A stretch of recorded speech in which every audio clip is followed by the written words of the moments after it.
So generally what we find is that clients spend a huge amount of time segmenting their audiences to the nth degree, but then they serve them all the same ads. But by making creative more relevant, you actually increase engagement and media spend efficiency, as well as all the benefits from running great creative.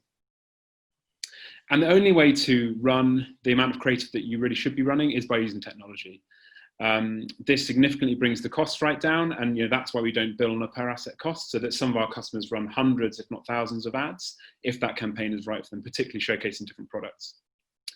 So the way we do this is through automation. There's 3 stages to it really. Firstly, templating. So we have our fix and flex model. And this is something that ensures brand governance while enabling you to flex creative to all your different audiences. The second thing is that we use our post-production AI to auto-resize and edit video content as well. And finally, we have direct integrations into Google and Facebook and YouTube and other media buying channels. And this helps speed activation, trafficking, and setup. So a lot of that can actually be done in advance of creative being produced, and then it can be set live very, very quickly. So just diving into our fix and flex model a bit deeper, here you can see it at work.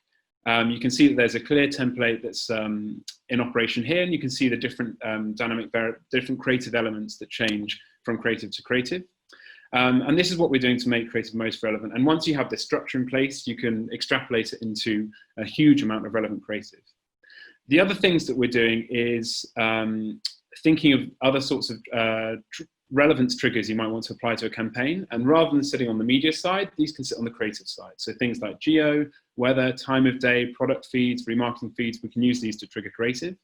And finally, optimization. So we're constantly optimizing creative during a campaign. And this leads to interesting creative insights that brands simply just didn't have access to before. As you'll see, and these can be related to signals, to offline sales, to general engagements. There's all sorts of learnings we can take, and it's that part of creative strategy that we're really interested in.